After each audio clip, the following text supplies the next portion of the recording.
Hello সবাইকে আমার আরও একটি ব্লগে স্বাগতম জানাই। তো দেখো আজকে আমরা প্রতিদিনের মতোই ঘুরতে বের হয়ে গিয়েছি। তো বাসায় অনেক দিন পর আমার মা-বাবা এসেছে। তো ভাবলাম যে সবাই মিলে একটু ঘুরে আসা যাক। তারপর সবাই মিলে ঠিক করলাম আমরা আজকে পতেঙ্গা যাব। তো আমাদের বাসা থেকে পতেঙ্গা অনেক দূরে হয়ে যায়। তো সেদিন অনেকটাই লেট হয়ে গিয়েছিল, তখন প্রায় 4টা বাজে। তো এখান থেকে যেতে যেতে প্রায় 1 ঘন্টার উপরে লাগবে। তো সেই জন্য আমরা খুব তাড়াহুড়া করছিলাম। তারপরে এই যে দেখো সিএনজি নিয়ে নিয়েছি। এই যে এটা হচ্ছে মেরিন ড্রাইভ রোড।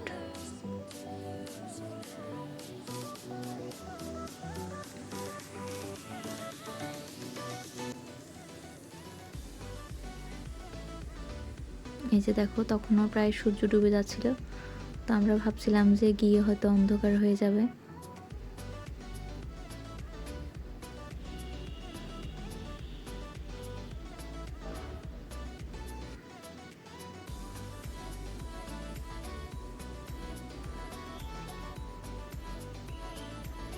এই যে এদিকে সমুদ্র দেখা যাচ্ছে অল্প করে।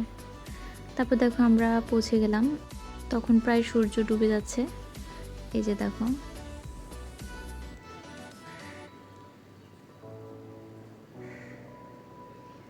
তারপরে এই যে আমরা একটু ভিডিও ক্লিপ নিচ্ছিলাম। এটা আমার বোন, আমার ছেলে।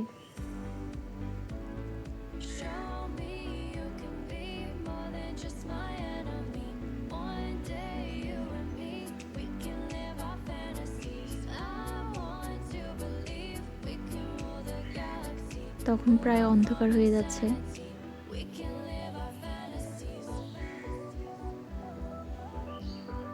এই যে দেখো আমি আর আমার হাজব্যান্ড, তো আমরা এখানে একটু ভিডিও করছিলাম।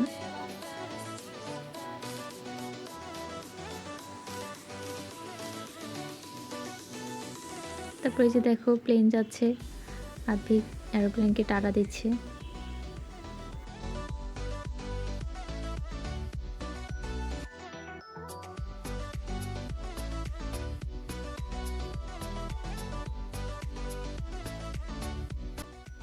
তো দেখো রাত্রের বেলায় ভিউটা দেখতে কি সুন্দর লাগে,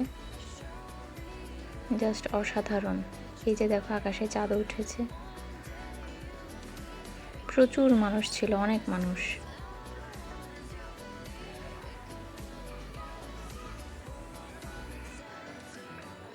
তো এরপরে আমরা ভাবলাম যে তাহলে এবার কিছু খেয়ে নিই। তো এখানে আমরা হালকা নাস্তা করে নিলাম, ফুচকা নিলাম।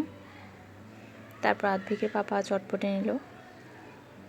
তারপর সেখানকার পেঁয়াজুগুলো অনেক মজা হয়, তো এখানে 2টা পেঁয়াজু অর্ডার করলাম।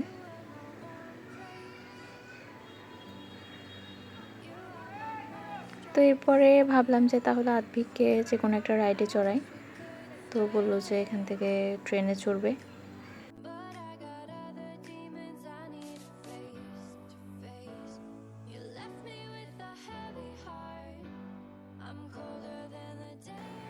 তো এই যে দেখো আমি, আমার বোন, আদ্ভিক, আমরা 3জনেই ট্রেনে উঠে বসলাম।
তো এই যে দেখো এরপরে থেমে গিয়েছে।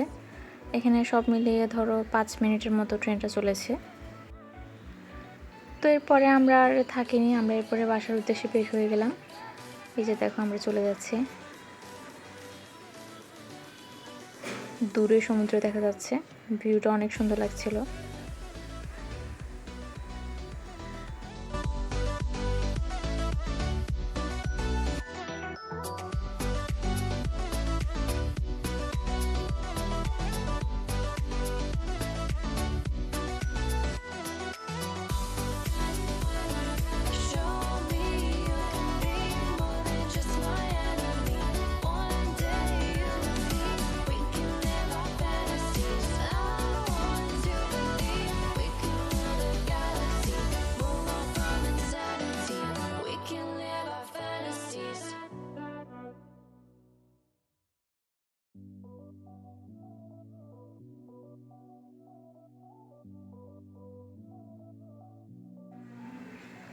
তো দেখো ফাইনালি আমরা বাসায় চলে এসেছি। তো আজকের ব্লগটি এ পর্যন্তই। Thanks for watching.